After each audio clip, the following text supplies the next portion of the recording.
Welcome. I'm Bully. And I'm Manny Rose. We're TableGoth, and today we're going to teach you about the advanced conflict system in Vampire the Masquerade 5th edition.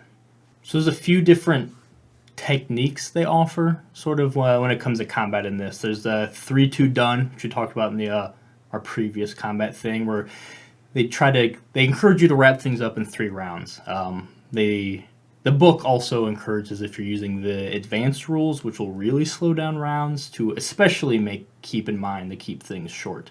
But also, I feel like if you're the type of person who wants to use these advanced conflict rules, you're fine with long, drawn-out combat, because that's what this is. They say it's advanced conflict, but it's really just more complicated and kind of messy conflict. But there's people who enjoy that. And some of these rules definitely are useful, and you can sprinkle them in without using all of them. But we're here to talk about all of them. And as always, if you want to use dice that are going to look good during combat and legally allow you to cheat during your game, click our link to get some sweet level up dice for Vampire. In advanced combat, there's more of an action economy that you want to use, so you get 1 action and 1 minor action. Minor actions often add dice penalty to the main action, but they don't require a roll. So minor actions are actions that don't require a roll, like Mandy just said, but are a little too much just to be given for free. They shouldn't be anything that's opposed by another NPC or player, but essentially things you want to do in addition to your main action. Some examples, and usually these minor actions, since you're trying to do more than one thing, it'll be a dice penalty to your main thing. Examples are like reloading, manipulating equipment, moving more than a few steps. So if someone wants to reload and shoot, they'll just roll to shoot, but they'll have a dice penalty because they're also reloading during that. How many minor actions you get or what those penalties are is entirely up to the storyteller. Movement in advanced combat is a little more abstract than some other games. You don't have like a movement speed per se, but if you're moving more than a few feet, you're trying to run across a room, it's treated as a minor action. And if it's being opposed, it will be treated as a maneuver, and we'll get a little bit more into maneuvers here in a second. Initiative in this game is not a roll, it's just a set rating, and that rating is your composure plus awareness. Or if it's like a duel type scenario where like 2 people drawing their guns and like physical speed matters, you could swap out composure for dexterity. This initiative rating determines the order each round regardless of what actions you're taking. Ties in initiative rating go to the player, and from there they go to vampires over mortals, and then they go to whoever's the highest composure in the sense of any ties. If there's still a tie after all of that, just roll. Whoever gets more goes first. A player can pass, and when you pass, you're automatically placed at the end of the order. Anyone who passes after you is placed right before the person who passed before them, if that makes sense, which I hope it makes sense because this is advanced. We covered this a little bit in our last video about combat, but it's still the same in advanced combat. With weapon damage, you have a set amount of damage your weapon can do. So if it's like brass knuckles, it's +1. If it's a shotgun, it's +4. And you add that damage in only after you get a successful roll on attacking. So you don't add extra dice when you're rolling to attack, and that adds up to be your damage. No, there's a set thing, and you know that before you even succeed. Yeah, and that set is still added to your total successes over. So if you beat them by 2 successes, you do 2 damage to them plus your damage dice. There's also armor. Armor is kind of useless for vampires because what armor does, instead of soaking damage, armor just reduces so many points of aggravated damage to superficial damage. So and that really only applies to mortals or thin bloods, because kindred already take most damage as superficial damage. But if a thin blood who takes damage like a mortal gets shot with a gun, that would normally be aggravated damage to a human or thin blood, but a bulletproof vest and armor could change that into superficial damage. Again, doesn't have any use officially for kindred, really. Though, again, storyteller can do what they want. Moving into some specific things you can do in combat, we get to all-out attack, which is one of my favorite ones that we're going to talk about. It allows for some really cool storytelling moments and character actions. In all-out attack, you would disregard your own safety to really throw everything into the attack, getting a +1 damage bonus, but you can't defend. So if you're using a ranged weapon, you use only ammo, and it can't be used as a surprise attack. If the attack completely fails, anyone acting against you gets a +1 die to their pool on their turn. There's also all-out defense, which is kind of the same thing. Instead of attacking at all, you're just putting everything into defending, so you get to add a die to your defense pool. In the specific scenario of you're defending against a range attack and you have cover and you use all-out defense, you're just immune to the attack. All right, next we have maneuver. This is getting into an advantageous position in order to set up another action or do another action with bonus die or at less difficulty. Some examples are flanking, getting someone alone, finding cover, or other movement-based tactics. A maneuver can add 1 to 3 bonus dice to the next action. And if you're lucky, maybe you get an unopposed roll in the case of a surprise attack due to a successful stealth roll. So if you do get a surprise attack, that's typically an opposed roll that's going to be set up by, a lot of times it'll be like your dex and wits versus someone's wits and awareness. This could include obfuscate powers or other things like that. But if you win that roll and your next attack is a surprise, it's going to be against a static difficulty of 1. So the other person doesn't get to roll against you, you're just rolling against 1 success. You can also block. You block by actively opposing another character, and you can do that physically by physically opposing them, distracting them, using suppressive fire, so on. When blocking, you set the result of your block roll as opposition to the action you're blocking. You can block a block as well. If this happens, you test the furthest link in the chain of blocks first, and if successful, the later block does not take place. So that sounds complicated and whatnot, but it's advanced combat. Remember that. It's complicated. Basically, it's just saying you're just trying to stop someone from doing anything, and someone could stop you from stopping that thing. An example would be like someone setting up a shot on your friend. So you're like, all right, I'm going to block his shot by running up to him and like grabbing the gun. And then someone else, one of his goons, could try to like intercept you. So essentially, you're blocking the person with a gun, but then that person's trying to block you from blocking them. It makes sense. It just sounds complicated, and it's basically just an opposed roll. So if you want your action just to be stopping another action, you do a block. All right, now that we cover what you can do, we'll cover the different types of combat. Basically, close combat, ranged combat. In close combat, it's just like everything else, opposed rolls.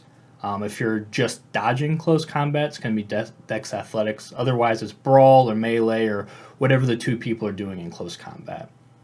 If someone is using a weapon and that weapon has a greater reach, like someone's using brass knuckles and someone's coming at them with a sword, that whoever has the weapon with the greatest reach, they're going to get a +1, but just on that first round as they close the distance. You can also grapple in close combat. Grappling is just strength versus brawl opposed checks. The first round, if you successfully grapple a person, the opponent's just restrained. They don't take any damage. And each round after that, once they're successfully restrained, you roll that same check again, and then the margin of successes you get is how much damage you do to them. So you restrain them first, and then you can start breaking arms or choking them out or whatever by the following rounds having to get a success or beating them on your combat rolls each following round. A lot of times, Kindred's going to grab someone so they can bite that person. Normally, bite attack is at a -2 penalty. If they're grappled first, you take away that penalty and you just bite them. Bite does 2 aggravated damage. If the person successfully rolls against the grapple, they can move freely the next round. Once bitten, you do 2 aggravated the first bite, and then mortals take 1 aggravated wound each additional round after that. Kindred is going to lose hunger each round after that. So each round, the person feeding, obviously they will reduce their hunger by 1, and then it's either going to do aggravated damage or it's just going to trade hunger. Think of it trading hunger essentially. So you get less hungry, a vampire feeding from gets more hungry instead of just taking more damage. Mortal's just going to eventually take enough aggravated damage to die. On to ranged combat. The standard dice pool in ranged combat is composure plus firearms. But that could change if, say, you're a sniper. You might want to use resolve instead. or there's a dual showdown and you could use dexterity for your first shot. Firing beyond your effective range would incur a -2 penalty. And then with superior firepower or one combatant willing to expend more ammo, which is an all-out attack, you could gain a +1 to your pool. And then once you use all your ammo and you want to throw your gun instead, you could use Dex and Athletics. Defending against ranged attacks, you would typically use Dex plus Athletics, and that can be modified depending on your cover. In the book, there is an example of different covers and how they work, and for us, that's on page 302. A stationary target defends with static difficulty of 1, and 2 combatants in like a firefight might make opposing rolls. If you're using a ranged weapon against someone who's engaging you in close combat, it's actually going to be your strength in firearms versus their brawl or melee pool. It's basically reflecting that you have to physically be strong enough to aim the gun at them as they're trying to keep it away from them. In this scenario, the opponent actually doesn't receive the negative to not having cover like they usually would if you're shooting at them from a distance. The person shooting, if they're trying to shoot someone that they're not in combat with, so if someone's in combat with you and you're trying to shoot someone else, that's going to be at a -2 if someone's engaged with you. And if you're trying to do that while using a longer weapon, like a rifle or something, that's going to be another -2. In this game, even in the advanced combat, you typically don't really track ammo unless you're using some really specialized ammunition or something like that. A round of combat represents multiple shots. If you're using a revolver or something with a small magazine, you're going to probably have to reload after each round of combat. Reloading most weapons like that is going to be a minor action. Automatic pistols and most rifles, you'll be reloading after 2 rounds of shooting them. And magazines that hold more than 30 ammunition typically will last about 3 rounds. Like I said, reloading is a minor action. It's usually going to incur a -2 penalty to your main action. And that assumes you're using something that can be reloaded easily. If you're using a revolver or something, unless you have a speed loader, you're not going to be able to reload that as a minor action. Now we're going to move on to called shots. You can attack a certain body part to produce a result other than maximum physical trauma, which is what the game supports. If you're going to call a shot, it's often for dramatic effect, which is the fun part. But you can use it to disarm someone, incapacitate a fleeing opponent, shooting tires in a car, so on. You have to call your shot before you do the rolling, and it's typically a -2 penalty. But it can be more or less depending on the difficulty of the called shot. Shooting a tire close by could just be a -1. Shooting fuel line of a plane taking off it would probably be a -4. Additional effects are up to the storyteller, but could never be more damage. And we kind of talked about this earlier, that is kind of is interesting with how narratively heavy the game is, and then you can't just be I just want to chop his head off and then do that unless you're willing to take a -2. Yeah, a regular attack roll assumes you're trying to hurt that person as much as possible. Mm-hmm. So if you're I want to shoot him in the head to really hurt him. If you're just trying to do damage, that's it's always just going to be a regular attack. If you want to I want to shoot his leg because he's running away, or I want to shoot a weapon out of his hand, that's when it gets called shots. As Mandy pointed out, decapitation and also staking, which is a common thing your NPCs might try doing to you, is a called shot. To stake someone, it's a -2 penalty, and you have to inflict at least 5 points of damage or more before being halved because of superficial damage to just stake a kindred who's not incapacitated, immediately putting them into torpor. Stake never does additional weapon damage. It's always just either it's a successfully stakes them in the heart or you just do regular damage otherwise. There's also a crippling injury table for those who want to spice it up and make it a little more dangerous.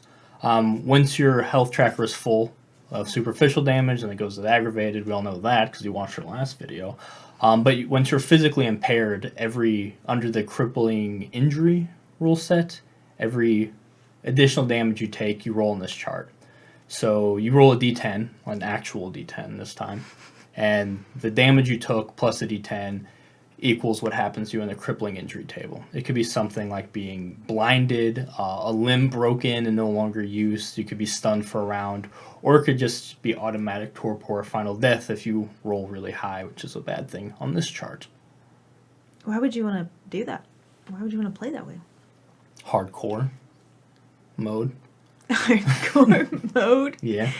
There's also some powers that, even if you're not impaired, like the tentacles, arms of it or whatever, that roll on the crippling injury table.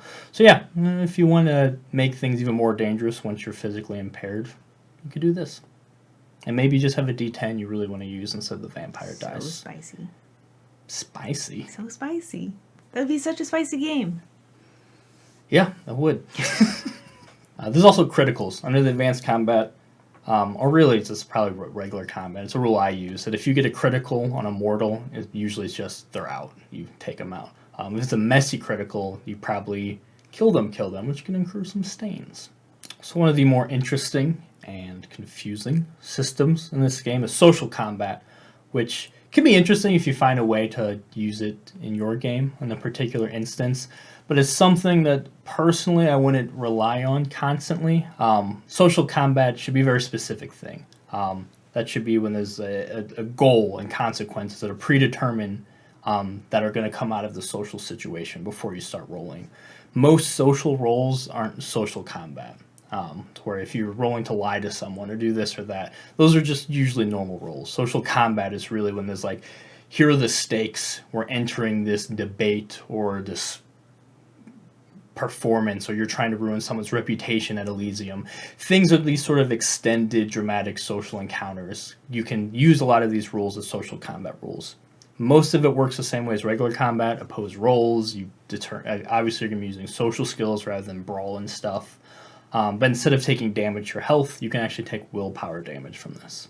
So some of the maneuvers we talked about before can apply here. You can do, maneuver. You could do like a social maneuver to like, okay, I want to get someone alone to like threaten them not in front of this person. Or you can socially block someone. You're like, oh, I see so-and-so is going to flirt with this person. I'm going to see if I can't distract them and let the other person go away.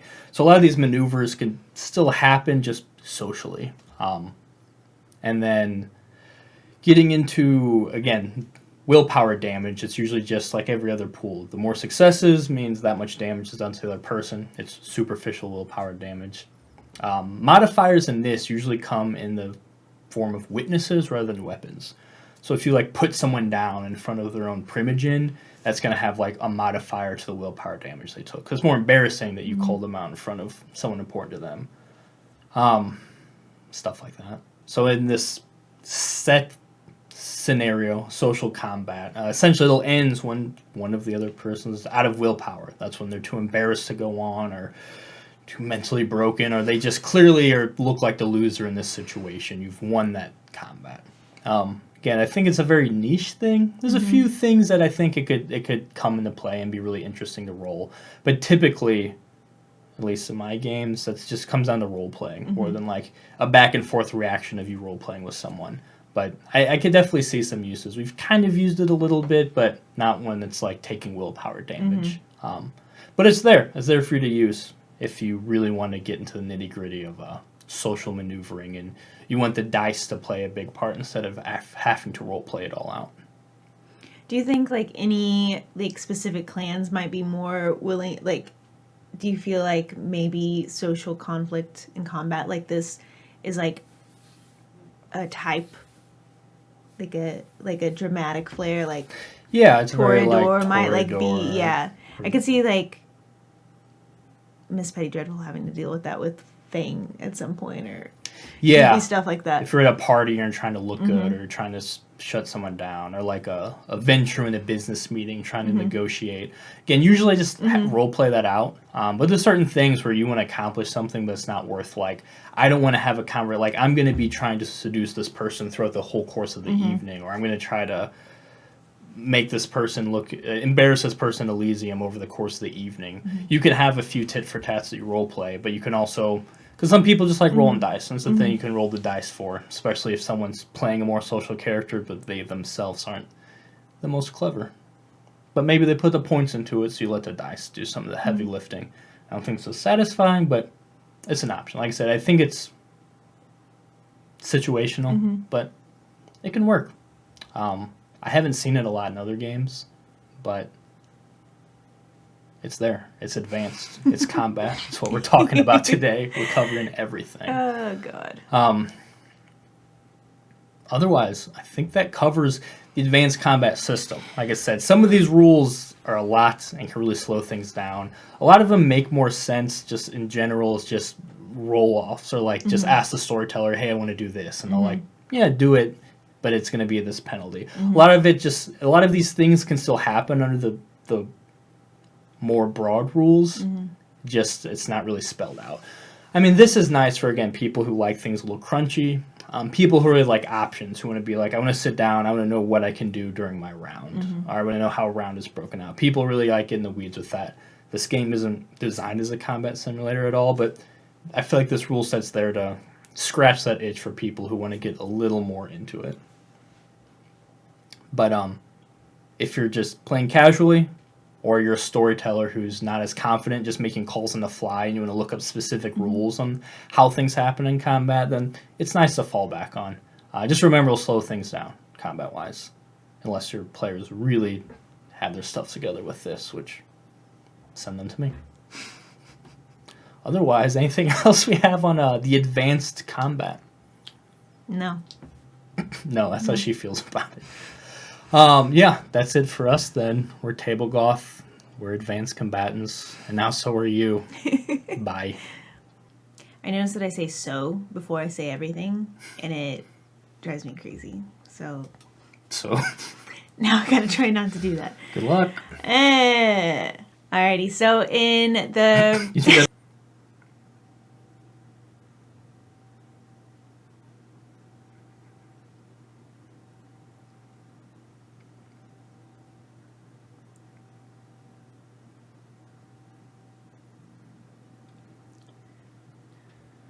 So with weapon damage...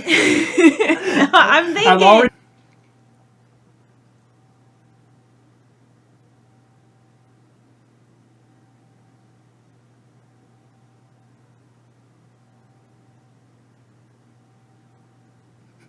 Test further link in the chain of the blocks first. Is that your... I want to be like, listen, so I'm going to have to just read this, and you listen to all these words and tell me what they mean.